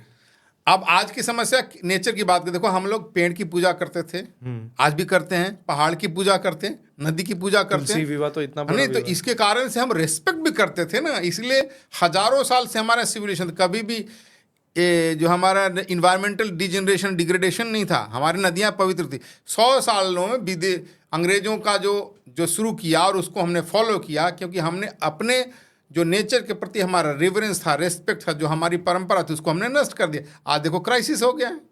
हम लोग तो कभी नदियों में पोल्यूट नहीं करते थे, यहाँ तक कि मैंने देखा है डल लेक में मुसलमान भी चप्पू चलाते हैं ना, पहले हिंदू थे, वो भी डायरेक्ट डल लेक में थूकते नहीं है, उसको कहते हैं हमारी देवी है, क्योंकि है ना नदी का, तो चप्पू पर थूकते हैं ना, तब डालते हैं। तो ये हमारा रिवरेंस था, है ना, समाज के प्रति।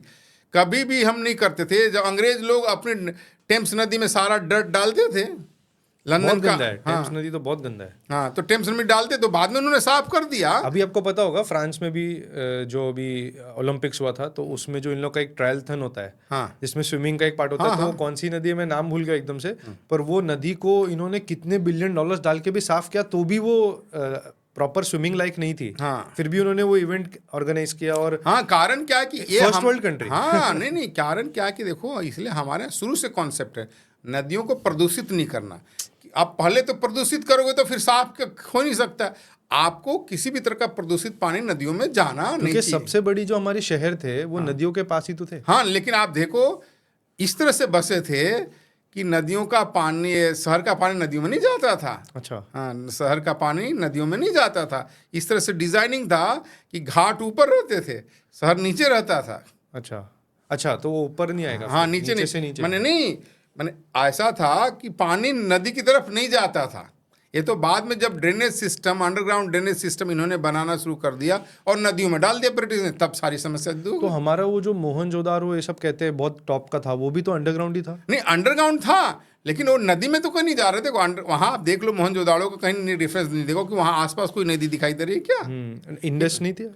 नहीं, इंडस तो बहुत दूर थी। ये तो सारा इलाके का नाम है इंडस ना। ओके। सिविलाइजेशन का वहां नजदीक में नहीं है कि उसका पानी इंडस में जा रहा हो। अच्छा, तो आप कह रहे हैं कि हमेशा से ध्यान रखा गया हाँ, रखा गया है नदियों का, पेड़ों का। ये हमारे संस्कार में शाम को कहते हैं पेड़ को मत टच करो, सो रहा है। तो ये रिवरेंस है ना। पहाड़ की हम परिक्रमा करते, पहाड़ को नष्ट नहीं करेंगे, नदी की हाँ नदी को रेस्पेक्ट करते, नदी में पोल्यूट नहीं करेंगे। नदी तो हमें लाइफ गिवर है। गंगा नदी को, सभी नदियों को हमने माता कहा है। आप देखो, सभी नदियों को हमने माता कहा है। ये सब चीज़ हमने उसमें दिया है। और 8वां जो सूत्र है हमने माता भूमि, उसमें हमने दिया है कि पैट्रोटिज्म वाली बात है, रेस्पेक्ट फॉर द लैंड। पहले चीज़ तो हमने बताया कि हम सारे हिंदुओं के जो अभी वर्तमान कल्प में जो पूर्वज हैं, राजर्षि द्रविड़ेश्वर सतव्रत मनु है।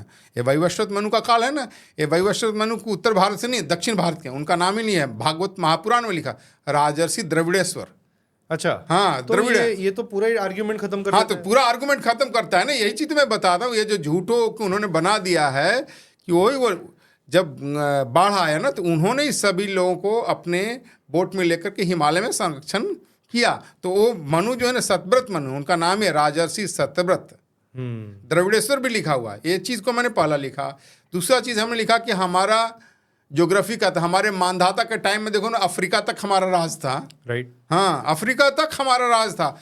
चाइना भी अंडर हमारे था। सब चीज़ हमने उसका, चाइना में तो सिविलाइजेशन ही हमने दी है। हाँ, सब चीज़ हमने उसका रेफरेंस दिया है। फिर भारत में जितने नदियों का वर्णन है, हमारा जनपद, डिस्ट्रिक्ट, जो राज्य, सबका हमने उसका वर्णन दिया है कि भारत का पूरा ज्योग्राफी है उसके अंदर। Okay, brilliant. तो ये 8 सूत्र हैं, और ये 8 सूत्र हिंदू के लिए नहीं, सभी के लिए उपयोगी हैं। अच्छा, हाँ, ओके। तो चलो कुछ ऐसा एक क्वेश्चन पूछता हूँ आपसे कि अगर आज आपका ये हिंदू मैनिफेस्टो हमारे भारत देश में इम्प्लीमेंट हो जाता है, हाँ, तो आप क्या देखते हैं कि अगले 5 साल में हमारे देश में, भारतवर्ष में अगर क्या डिफरेंस दिखने 5 लगेगा? साल के तो हम बहुत शॉर्ट पीरियड है, लेकिन अगर हिंदू मैनिफेस्टो को हम इम्प्लीमेंट बदल करती हैं ना, नहीं गवर्नमेंट इम्प्लीमेंट करते हैं तो आप देखो इकॉनमी हमारा अच्छी तरीके से चलेगा। क्योंकि पहला चीज़ है कि वेल्थ जनरेटर को वहाँ रेस्पेक्ट करने की बात करें। गोमिनो धनिनोश्च परिपाल्य, राजा का काम है, हेड ऑफ स्टेट, स्टेट का काम है कि इन लोगों का लुक आफ्टर करे, रेस्पेक्ट करे। टैक्सेशन में भी बड़ा अच्छी मॉडरेट बात की है तो इकॉनमी अच्छी परफॉर्म होगी। फिर हमारा डिफेंस हमारा अच्छा हो जाएगा। एजुकेशन सिस्टम कितनी दुर्गति की, आज हम 18 लाख लड़के विदेश पढ़ने जाते हैं। हमारा तक्षशिला का देश है ना भाई, इतने तो हमारे यहाँ अगर वो सारा पैसा जो विदेश जा रहा है अगर वो रोक लिया जाए तो जानते हो हर साल हम 50 IIT और 100 IIM बना सकते हैं। हर साल इतना पैसा जा रहा है। अच्छा। हाँ, वो 80 बिलियन टू 100 बिलियन US$ जा रहा है पैसा। वाह। हाँ, बना सकते हैं ना। तो एजुकेशन में जो हमारा टैलेंट जा रहा है तो हमारा टैलेंट वहाँ जाके इकॉनमी को मजबूत करता है, उनका रिसर्च इनोवेशन को डेवलप करता है। वो टैलेंट यहाँ रहेगा तो आगे बढ़ेगा ना। चौथा चीज़ है, अगर डेमोक्रेसी के बारे में लोग हमारे समझ में आए, हमारा डेमोक्रेसी पॉलिटिकल सिस्टम का क्या महत्व है। जो आजकल क्या है तो ये जो गलत लोग, जो बदमाश लोग, ग्रुप आइडेंटिटी बेस्ड पॉलिटिक्स जो हो चुकी है, हाँ वो खत्म हो जाएगा। यादव है तो उधर वोट दे तो देगा। इस चीज़ को ये खत्म हो जाएगा जो हमारा छठा सूत्र से है ना, छठा सूत्र से खत्म हो जाएगा। तो इसका महत्व हमें सबको समझना चाहिए। पर लालच इस चीज को ऊपर नहीं, इसके ऊपर नहीं चले, क्योंकि आज लास्ट में वही है ना, लालच, ग्रीड, कि मेरे को फ्री भी मिलेगा मुझे। कारण ऐसा क्यों हो रहा है, देखो कि हम गरीब हैं, अभाव है। जब आप ही इकॉनमी अच्छी हो जाएगी नहीं तो कोई पूछेगा नहीं सब चीज़ें। मैंने देखा है पहले लोग छोटी छोटी चीज़ों के लिए लड़ते थे, लालायित रहते थे। अब हर चीज़ यहाँ मिलता है तब उसके लिए लालायित नहीं है। मैंने देखा कि पहले हर छोटी छोटी विदेशी चीज़ को लेने के लिए वहाँ जाते थे, क्या नाम, नेपाल में। अच्छा। हाँ, नेपाल खरीदने जाते थे। अब हर चीज़ देखो, जहाँ आपकी प्लेंटी हो जाएगी, इकॉनमी अच्छी, हर चीज़ मिलने लगेगा तो ग्रीड उरूड चोरी छोटी मोटी चीज़ें दूर हो जाएगी। अच्छा। हाँ, अब देखो अमेरिका में जाओगे पर ऐसा तो नहीं है कि हमारी और ग्रीड बढ़ जाएगी कि मुझे अभी इससे भी और ज़्यादा चाहिए? नहीं, तो इसको भी वहाँ लिखा है, उसको भी हमने लिखा है केयर फॉर नेचर वाले चैप्टर में कि ग्रीड का जो है ना, जो है ना, कोई लिमिट नहीं है। तो भारतीय ने बहुत अच्छा कहा है ना, भोगो न भुगता वय में वो भुगता। भोग को भोगने के भोगा नहीं गया, भोग मुझे ही भोग लिया। तृष्णा वय जीर्णा वय में जीर्णा। तृष्णा को मैं बूढ़ी नहीं, मैं ही बूढ़ा हो गया, है ना। तो हम इसका भी हमने दिया कि हमें आवश्यकता हमें सीमित ही रखनी चाहिए। और लोभ लालच ग्रीड किसी तरह के लाभ नहीं है। हमें प्लेंटी होना चाहिए लेकिन लोभ लालच ग्रीड नहीं होना चाहिए। ओके। इसमें आप कुछ और ऐड करना चाहेंगे कि कैसा हमारा 5 साल बाद, या जो मैंने क्वेश्चन पूछा था उसमें? नहीं, मेरा कहना है कि देखो, हिंदू प्रिंसिपल को अप्लाई करता है देश तो उसके अंदर कॉन्फिडेंस आएगा, है ना, कि ये जो अभी हम जो फॉलो कर हर मॉडल वेस्टर्न मॉडल जो हमारे समाज की दृष्टि से सूटेबल नहीं है। आप फ्रेमवर्क किसी दूसरे का है, उस फ्रेमवर्क पर लाद को आप आगे बढ़ना चाहते हो। होना चाहिए कि हमारा फ्रेमवर्क हो, हमारी अपनी गाड़ी हो, उसमें हम अपना सामान लेकर अब देश को आगे ले जाए तो वो हमारे लिए सूटेबल है। तो अगर ये हिंदू मैनिफेस्टो की बहुत सारी प्रिंसिपल जो कंटेम्प्रेरी है आज के लिए, हर समाज के लिए, वो अप्लाई करके देश तेज़ी से इकोनॉमिकली आगे बढ़ेगा, गरीबी नहीं रहेगी, डिफेंस हमारा मजबूत होगा, सबको अच्छी एफोर्डेबल शिक्षा होगी, पॉलिटिकली लोग अवेकन होंगे, जो महिलाओं के प्रति जो असम्मान आजकल जिसको कह सकते हैं क्राइम होता है वो कम होगा, ये इन्वायरमेंट डिग्रेडेशन रुकेगा और नेचर के प्रति हमारा केयर होगा, समाज में किसी तरह का कोई भेदभाव नहीं होगा और देश में लोग पैट्रियोटिक देशभक्त होंगे और देश आगे बढ़ेगा। पर ये आप जो भी कह रहे हो ना, ये मुझे दिख रहा है कि ये हिंदू अप्लाई कर लेगा अपने आप के ऊपर, पर what about the other element? हाँ, जो ऐसा है अदर एलिमेंट है जो अप्लाई, क्योंकि ये तो अभी वक्फ कम चेंज करने जा रहे हैं, उसी में ऐसा इतना है, कुछ आया नहीं, उसके पहले धरना शुरू हो चुका है। देखो क्या है कि अभी क्या है कि उनको पॉलिटिकली बहुत पावर मिला हुआ है। तो मैं बोलता हूँ ऐसे लोगों को पॉलिटिकल डिफीट देना होगा। जब हिंदू पॉलिटिकली अवेकन हो जाएगा ना तो कॉर्नर हो जाएगा। हम देखो, हम 80% अभी भी हिंदू है ना, लेकिन हार्डली 80% में 30% भी हिंदू ठीक से पॉलिटिकली जागृत नहीं है। 10 या 15% ही अपने को हिंदू मानते हैं। तो मैं बोल रहा हूँ कि 10-15 इसी चीज़ को बढ़ाकर हमें 80% करना है, क्योंकि लोगों में ऐसा कि हिंदू थॉट बैकवर्ड है। इस चीज़ को, नोशन को दूर करता है। हिंदू थॉट बैकवर्ड नहीं है, Hindu thought advance and progressive. ऐसे लोगों को आपकी ये हिंदू मैनिफेस्टो की ज्ञान, बुक तो छोड़ो, मैं बुक पढ़ने नहीं बोल रहा, ये ज्ञान भी सुनने के लिए, समझने के लिए उनको कैसे बिठाए, उनको एक्सेप्ट कैसे कराए? तो इसी चीज़ के लिए हमें अपने हिंदू थॉट को अधिक से अधिक लोगों तक पहुंचाना चाहिए, पढ़ना चाहिए, तो मैं तो अभी पुस्तक लिखा हूँ, पुस्तक लिखने के बाद आप जैसे जैसे बहुत सारे लोगों को पॉडकास्ट करूँगा, पुस्तक के बारे में बताऊँगा, फिर उसके बाद में लेक्चर दूंगा। तो जितना हो सकता है अवेयरनेस, देखो क्या एजुकेशन अवेयरनेस से लोगों में तो आएगा ना, तभी तो समाज बदलाव आएगा। वही हम काम कर रहे हैं। ठीक है, क्योंकि एक्चुअली क्या होता है कि हम हिंदू हम हमेशा ऐसे देखते हैं कि हम देश को आगे ले जाएंगे, हम इकोनॉमिकली कंट्रीब्यूट करेंगे पर क्या होता है कि जब ज़मीन पे आना पड़े कभी, या एक्चुअली में ऐसे कुछ ग्रुप बने कि हमारे ऊपर कोई ऐसा आत्मघाती हमला, या जैसे भी आत्मघाती नहीं बोलूँगा मैं, रॉन्ग वर्ड यूज़ कर रहा हूँ, जैसे अभी वो लिंच कर दिया किसी ने छोटी सी बात पे, तब हिंदू अपने आप को कहीं पे सिक्योर नहीं माने, तब जाके, क्योंकि बाजू में लोग खड़े हैं बहुत सारे हिंदू उसका भी। कारण क्या है कि हिंदुओं के मन में डर भय पैदा हो गया। वो डर भय बाहर निकालना पड़ेगा, वो अपने अभ्यास से, प्रैक्टिस से। क्योंकि हमेशा कोई गोपाल पाठा नहीं आएगा ना आपको नहीं, बचाने। कोई पाठा नहीं आएगा, गोपाल पाठा भी नहीं आएगा। इसलिए हर हिंदू को खड़ा होना होगा, हर हिंदू को ये रिस्पॉन्सिबिलिटी लेनी पड़ेगी कि हमें हमारा कर्तव्य पूरा करना है, समाज को सुरक्षा डिफेंस करने के लिए। तो ये सब चीज़ें तभी होगा जब नॉलेज के साथ। अभी क्या है, हिंदुओं में इन्फिनिटी कॉम्प्लेक्स पैदा कर दिया, तुम्हारा थॉट प्रोसेस बैकवर्ड है, तुम लोग बैकवर्ड हो, तुम अंग्रेजों को गुलाम रहे, ये सारा चीज़। अब मैं वही चीज़ को तो दे रहा हूँ कि देखो, वो बहुत श्री अरबिंदो का कथन है, the country whose young men are inspired by glory of past, pain of present, dream for future. ऐसा जनरेशन जो देश समाज जो अपने पूर्वजों पर गर्व करता है, वर्तमान में पुरुषार्थ करता है, अब भविष्य की अच्छे भविष्य की कल्पना करता है, आगे बढ़ता है। वही चीज़ हम कर रहे हैं। पर फिर आप इस चीज़ में, जैसे नागपुर में जो वायलेंस हुआ उसके टाइम पे बजरंग दल के बहुत सारे लोग अरेस्ट हुए, हाँ ठीक है ना। तो उसमें फिर क्या आप सोचते हैं? ऐसा है, ये तो क्योंकि बजरंग दल एक मैं जिसको जानता हूँ, एक पर्टिकुलर ऑर्गेनाइजेशन है जिसके तरफ मैं मुड़ सकता हूँ अगर कल को कुछ स्ट्रीट पे वायलेंस तो होती है। हमें बजरंग दल को और मजबूत करना चाहिए। तो यही तो बताता है, शत्रुंजय प्रजा रक्षा, यही तो मैंने कहा। पर आपकी जो राजा है वही तो बजरंग दल वाले लोग को अरेस्ट करे। अच्छा, ऐसा है, मेरा कहना है कि ये पॉलिटिकल पावर हमारे जितना बड़ा, और अभी देखो जैसे आपने बोला 10% हिंदू अवेकन है, जिसने 50% हो जाएगा, 80% हो जाएगा, तो ये कोई राजा हो जाए अरेस्ट और नहीं जब करेगा। ऐसे कोई लोग हैं जो चाहते हैं, क्योंकि मैं बहुत लोग को जानता हूँ, बातें बड़ी बड़ी करते हैं कि हमें नीचे उतरना चाहिए, हमें ये करना चाहिए बोलते हैं, पर जब उनको बोलेंगे चलो आओ नीचे उतरने का समय है, ऐसे चुप बैठ उसको जाएंगे। कहते हैं रोमांटिक रिवोल्यूशनरिज्म, है ना। मन में खूब सोचेंगे लेकिन करने के टाइम आएगा तो नहीं आएंगे। और अगर किसी को करना भी है तो वो कैसे करे? नहीं, कम से कम ऐसा अपने है, आप को ट्रेन कैसे करे? क्योंकि आज हमारे पास शस्त्र भी नहीं है। ऐसा है, शस्त्र के साथ चलाना, उसको कैसे चलाना? ऐसा है, देखो आजकल समाज में सभी चीज़ की व्यवस्था होनी चाहिए। देखो जो कुछ करना चाहिए उसको बजरंग दल में ज्वाइन करना चाहिए। शस्त्र की बात कर रहे हो, कम से कम हमें शस्त्र की प्रैक्टिस तो लेना चाहिए। कहाँ मिल सकती है? मिल सकती है हमें ऐसे। हमें आजकल डांस क्लब शुरू हो रहा है ना, डांस क्लब की जगह सावरकर जी ने उसमें हमें राइफल क्लब बनाना चाहिए। ऐसे ऐसे चीज़ बनाना चाहिए जहाँ अपने लोगों को शस्त्र की ट्रेनिंग देनी चाहिए। हम तो कहते हैं हिंदू युवाओं को ये डांस क्लब और रील बनाने वाला क्लब को छोड़ करके राइफल क्लब बनाना चाहिए। कुछ वर्ल्ड हिंदू कांग्रेस इसमें कुछ स्टेप्स ले रहा है, कुछ इनिशिएटिव ऐसा है, हम तो कहते हैं हम स्टेप्स ले रहे हैं। हम हिंदू चाहते हैं कोई लोग आगे बढ़े तो हम उसका पूरा समर्थन करेंगे।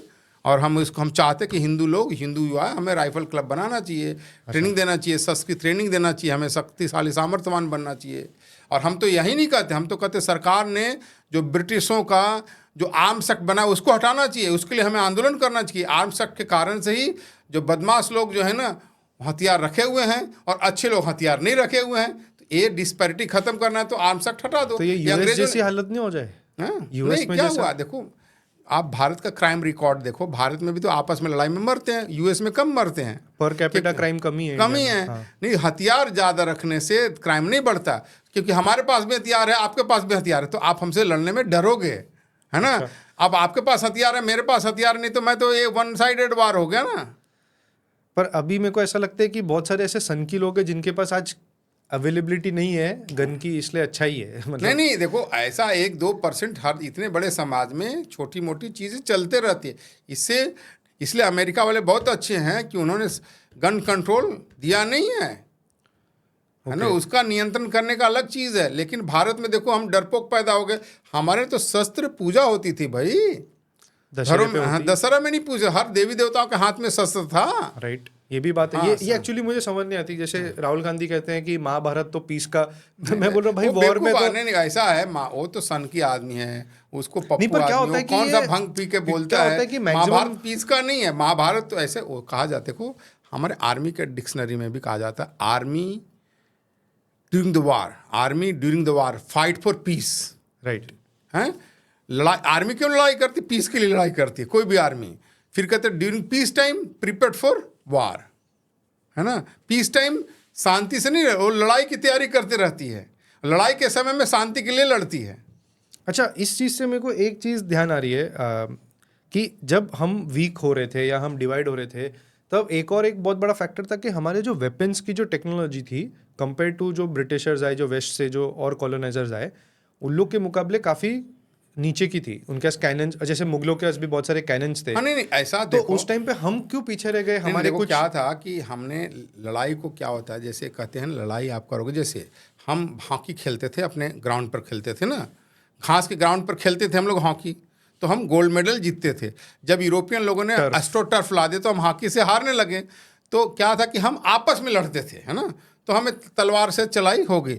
हम शत्रु से लड़ने हम के सब शास्त्र फॉलो कर रहे हैं नहीं, कि शास्त्र को फॉलो नहीं कर ऑनर से लड़ाई कर रहे हैं। हमें शत्रु से लड़ने जाना भूल गए, तो शत्रु क्या क्या डेवलपमेंट कर रहा है हथियार का हमें पता नहीं चला, हम उसके कारण से हार गए। इसलिए हमें शत्रु के दुनिया में क्या डेवलपमेंट हो रहा है उसका हमें पता होना चाहिए। ऐसा नहीं कि हमने उस कारण क्या कि हमने उस इनोवेशन पर काम नहीं किया ना, इसलिए हम पिछड़ गए। कैनन तो हमारे पास भी था, है ना। जैसे आप देखोगे हम हाथी पर लड़ रहे हैं, लेकिन घोड़ा मोबाइल ज़्यादा है, फास्ट है ना, तो हमें समय के अनुसार हमें जो जो बदलाव करने चाहिए थे वो हमने नहीं किए। महाभारत में देखो बंदूकों का भी वर्णन है। अच्छा, हाँ, बंदूकों का तो वर्णन है। फिर कहाँ चला गया ये सब? नहीं, लॉस्ट हो गया ना। देखो बहुत सारा चीजें हैं जो आप प्रैक्टिस नहीं करोगे, 1-2 जनरेशन में, 3 जनरेशन में खत्म हो जाएगा। क्यों देवी अस्त्र तो यूज कर रहे हो, दिखाते हैं हम। तो कोई लोग न्यूक्लियर बोल देते हैं उस चीज को। हम न्यूक्लियर बोले नहीं बोले, लेकिन महाभारत पढ़ोगे जिसको मैंने अपने हिंदू मैनिफेस्टो में लिखा, सभी तरह के अस्त्रों का वर्णन है। यहाँ तक कि बोला है कि ऐसे ऐसे अस्त्रों का अच्छी तरह से रख रखाव होना चाहिए, नहीं तो अगर एक्सप्लोजन होगा तो बहुत बड़ा विनाश होगा। तो ये छोटे मोटे बंदूक की चर्चा नहीं करता है। अच्छा, हाँ, ये सब मैंने सब उसमें दिया है। मतलब इतना डिटेल दिया हुआ है। डिटेल दिया हुआ है। यहाँ तक तो कृषि का डिटेल दिया, उसका आर्मामेंट तो का ये दिया। मेन स्ट्रीम में हिंदुओं को ये जो, जैसे आप कह रहे हैं कि ये जो सारे आचार्य हैं इन या लोगों ने पंडित हैं, ये सारे इतने धर्म के पाठ, भागवत के पाठ करते ऐसा हैं। भागवत में राधे राधे गाते चलो आएंगे बिहार, ये पढ़ते, शास्त्र नहीं पढ़ते। शास्त्र उपयोगी है वो बताते नहीं है, इसीलिए तो ये गैप था। इसीलिए मैं 15 वर्षों से रिसर्च करके, मेहनत करके पुस्तक लिखा हूँ। इसलिए मैं कहता हूँ हर हिंदू, जो हिंदू नेशनलिस्ट बनता है उसको पढ़ना चाहिए और उसका प्रचार करना चाहिए। मेरे दिमाग से बहुत टाइम से ये चल रही थी बात, और आपके जो मैंने रिसर्च की तो मुझे एक छोटी सी बात ये भी आई। मैं जो सोच रहा हूँ इतने टाइम से वो है कि हिंदू अब ना ये चीज़ छोड़ देना चाहिए कि हम हमेशा अच्छा बनते रहना है। नहीं, तो मैं पूरा खत्म कर देता हूँ। तो हम अच्छा बनने का जो ये है ना, फोकट का ढोंग हमने बना लिया, हम अच्छा बनते रहे कि कोई भी, जब वो गांधी जी का गाल आगे कर दो दूसरा वाला वो चीज़। क्योंकि अभी जैसे जयशंकर जी जो एकदम स्ट्रॉन्ग कमेंट्स देते हैं, तो कोई हमारे खुद के आइडियोलॉजी वाले बोलते हैं ये तो इंडिया का डिप्लोमेसी ऐसा नहीं था, ये क्यों बोल रहे हैं, ऐसे सब कि क्या हो गया, हम अनअपोलोजेटिक रहना भूल गए हैं। इंडिया भी चैंपियंस ट्रॉफी जीती तो उसमें बीसीसीआई को कौन सबसे ज़्यादा गाली दे रहा है? बाहर वाले तो दे रहे हैं, हम उनसे इन्फ्लुएंस होकर हम अपनी बोर्ड को दे रहे हैं। क्यों? अरे भाई, हमारे पास पावर है ये, और हम पाकिस्तान में नहीं खेलना चाहते, सिंपल रूल है। पर ये क्या हो गया कि हम है ना हर चीज में अपोलोजेटिक, नीचे झुकना। तो क्या है, वो तो क्या कब है करेंगे? ये टाइम आ चुका है, कैसा है? जो गांधीयन डॉगमा हमारे देश के अंदर घुस गया, उसका भी असर है। तो जैसे जैसे मैं बोलता हूँ इकोनॉमिकली पावरफुल होगा। देखो गांधीयन डॉगमा हम धीरे धीरे सेट कर रहे हैं। गांधी जी तो इंडस्ट्रियलाइजेशन के विरोध में थे, राइट। मॉडर्नाइजेशन नहीं चाहिए था उन्हें। इंडस्ट्रियलाइजेशन हो रहा है ना, तो धीरे धीरे इन सब चीज़ों से जैसे जैसे बाहर निकलेंगे कॉन्फिडेंस आएगा और ये सारा चीज़ खत्म हो जाएगा, हिंदू समाज फिर खड़ा होगा। हमें इन चीज़ों से बाहर निकले, हमें तो अच्छा बनना है, लेकिन अच्छा आदमी को भी समय के अनुसार क्या व्यवहार करना है ये आना होता है। किससे अच्छा बनना है वो भी जानना है। हाँ, इसलिए कहते हैं अच्छे के साथ कहते हैं, देखो ना, सत्य को असत जहाँ है ना, वहाँ पर जिसके साथ जैसा यथा योग्य व्यवहार करना चाहिए, सबके साथ यथा योग्य व्यवहार। अच्छा आदमी के साथ अच्छा व्यवहार करना चाहिए, बुरे आदमी के साथ बुरा व्यवहार करना चाहिए, शत्रु के साथ शत्रु का व्यवहार करना चाहिए, है ना। पर आप कह रहे हैं पैसा आएगा तो शायद ये इक्वालिटी भी आ जाए, क्योंकि आज हम देखते हैं जिसका पैसा होता है हम सब उसकी चाटुकारी करने जाते हैं। तो जब सबके पास पैसा आ जाएगा तो थोड़ा सा ये चमचागिरी भी कम हो जाएगी। हाँ, नहीं ऐसा है अभी तो बहुत, जबकि सबके पास वेल्थ होगा तो सबके पास डिग्निटी, रेस्पेक्ट होगा, है ना। और कॉन्फिडेंस, पैसा आते कॉन्फिडेंस भी आता है। ओके। पैसा आने से सबसे बड़े क्या है, कॉन्फिडेंस भी आता है। जब जब जैसे इकोनॉमिकली होगा तब आप कल्चर संस्कृति के बारे में सोचो। गरीब आदमी धर्म संस्कृति के बारे में बहुत ज़्यादा सोच नहीं पाता। फिर Right. आप जब पेट, वो क्या बोलते हैं, भूखा पेट, तो सिविलाइजेशन के क्या उत्थान के गाय लिए नंद लाला या है ऐसा ना, कुछ। भूखे भजन नहीं होई गौपाला ना। हाँ, right. तो आप सिविलाइजेशन जब इकोनॉमिकली पावरफुल होगा देन आप इकोनॉमिकली सोच सकते हो। आप देखो आज हम इकोनॉमिकली पावरफुल थे, समर्थ थे, तभी तो हम 12,000 करोड़ रुपए स्टेट है ना खर्चा कर सका कुंभ मेला पर, राइट। है ना। मुझे याद है कि राज्यों का बजट 300-400 करोड़ हुआ करता था एक जमाने में, तो आज तो देखो हम इस पर खर्चा कर 3.5 लाख क्या ऐसा कुछ इकोनॉमी जनरेशन हुआ है होगा ना, क्योंकि जीएसटी जो यूपी में सब आए, पेट्रोल खरीदा, भाई गाड़ियां आ रही वो हैं। नाव वाले ने 30 करोड़ कमा लिए। हाँ कमा लिया, वो सब कमा लेते। तो आपको जो नहीं, चलो वो कमाने की बात तो बड़ी है। मैं बोला सिंपल यूपी गवर्नमेंट ने खर्च किया तो जीएसटी तो मिला ना भाई, कंजम्पशन स्टेट है तो तेल का मिला, राशन सामग्री सब चीज़ खोला तो उसका फायदा हुआ ना। ये बहुत बड़ी बात की आपने। क्योंकि हमारे यहाँ तो इंटरनल जो टूरिज्म जिसको कहते हैं पर्यटन वाला टूरिज्म से ज़्यादा वेल्थ क्रिएट होता है, वेल्थ क्रिएट होता है देन ये जिसको कहते हैं लीजर टूरिज्म से। Right. आज भी देखो करोड़ों लोग तिरुपति जाते हैं, वैष्णो देवी जाते हैं, गुरुवायूर जाते हैं, तो वो तो मूवमेंट हो रहा है ना भाई, तो वो भी तो वेल्थ क्रिएट करता है। वही बीच में बहुत पहले ओयो के जो फाउंडर थे उन्होंने कहा था कि हमारी सबसे ज़्यादा जो बुकिंग्स होती है वो पिलग्रिमेज वाले सिटी में होती है रैदर देन गोवा या ऐसे ज़्यादा जगह। ठीक है, यहाँ पे मैं एंड करूँ क्योंकि आपके साथ जितनी बातें करे जाए एक से एक टॉपिक निकलेगा हमारा पॉडकास्ट। अगली बार क्या है और डिटेल में पूरा पुस्तक को पढ़ करके एक एक चैप्टर पर डिटेल में क्योंकि करें। आज पुस्तक अवेलेबल है नहीं अभी तक, प्रिंट हो रही है बेसिकली, अभी तक मार्केट में अवेलेबल नहीं है, तो आज हम आपको दिखा नहीं पा रहे फिजिकली, वरना नेक्स्ट टाइम जब मिलेंगे तब मैं उसमें पढ़ के अपने और अध्ययन से आपको डिटेल में, क्योंकि आपने मुझे शायद स्टार्टिंग में कहा था कि एक एक चैप्टर पे एक एक पॉडकास्ट हो सकता है। हाँ एक एक चैप्टर पर होगा और उसके एक एक चैप्टर के अंदर अपेंडिक्स होगा, सब पर डिटेल में पॉडकास्ट हो सकता है। ओके। केवल एक पुस्तक देखो, महाभारत रामायण कौटिल्य सुकृत सार वेद ही नहीं, हमने बोला कि कम से कम उसमें 15 बुक का हमने समरी भी दिया है। ओके। और यही सिर्फ जैसे हम मंदिर को देखते हैं कि ये वर्शिप प्लेस नहीं है, पहले मंदिर में सब चीज़ होता था भाई। मंदिर तो मैंने पहले बार कई बार कहा, मंदिर जो हमारे से देखो 5 मिनिमम न्यूनतम जो मंदिर का 5 फंक्शन होता है, ऐसे 14 फंक्शन होते हैं। अच्छा। हाँ मिनिमम है, पहले गर्भगृह में देव पूजा, गर्भगृह में देव पूजा, नृत्य मंडप, जहाँ एक नृत्य मंडप में गर्भगृह से आगे नृत्य मंडप होता है जहाँ भरतनाट्यम कला संस्कृति का विकास होता है, सभा मंडप जहाँ डिस्कोर्सेज होता है, समाज की चर्चा होती है, Debates. अग्रहारम, अग्रहारम में विद्या का होता है, अन्नदानम जहाँ भोजन की होता है। ये मिनिमम 5 फंक्शन हैं। फिर शस्त्र वस्त्र सब हो जाता होगा। सब इसलिए मुझे बनारस हिंदू विश्वविद्यालय में जाओगे तो वहाँ कला संकाय का क्लासेज जो है ना विश्वनाथ मंदिर में लगता है, बहुत अच्छा लगता है। आप जाओगे, आप वहाँ पूजा करो, ऊपर प्रैक्टिस कर रहे हैं विद्यार्थी। वाह। हाँ तो मंदिर ऐसा होना चाहिए। वही, क्योंकि आई थिंक ये जब से आप जो ये कह रहे हो ना, आई थिंक ये पैरेलल चल रहा है हमारे हिंदू आइडेंटिटी से, क्योंकि हमने मंदिर को बना दिया सिर्फ देव पूजा का जगह, और हमारा भी जो अपना तरीका है देखने का हिंदू की तरफ, धर्म या धार्मिक, वो यही हो चुका है। जबकि धर्म बोलते हैं तो धर्म में सब चीज सभी चीजें भाई, लड़ना भी धर्म है, धन कमाना भी धर्म है, पढ़ना भी धर्म है, प्रजा का पालन करना, समाज की रक्षा करना भी धर्म है ना, पूजा करना भी धर्म, पूजा करना भी धर्म, पेड़ नदी पहाड़ों की रक्षा करना भी धर्म है, देशभक्ति भी धर्म है, सभी हमारे धर्म है। यस। और यही चीज़ जैसे हमारी ख़त्म हुई, ये मंदिरों को ये सब चीज़ों से अलग किया, वैसे हमारी आइडेंटिटी भी चली गई। नेक्स्ट जनरेशन में ये आइडेंटिटी गई नहीं और आज हम वहाँ पे अटक गए हैं। तो बस लेट्स सी, ये हिंदू मैनिफेस्टो जो आ रहा है, आई होप ये जो कन्वर्जेशन हुई, ये पॉडकास्ट हुआ, लोगों को इससे बहुत कुछ समझ में आए, आपकी बुक पढ़े, बुक उठाए और एक्चुअली में अपने लाइफ में थोड़ा बहुत भी इम्प्लीमेंट करना शुरू करें। नहीं, सबसे बड़ी चीज़ मेरा रिक्वेस्ट है, जैसे बुक रिलीज 26 अप्रैल को लगी है, 26 अप्रैल को हो रही है, फिर इसको लोग मंगाएं, पढ़ें, प्रचार करें और उस पर चर्चा करें, डिबेट करें कि इतना मटेरियल इसके ऊपर है।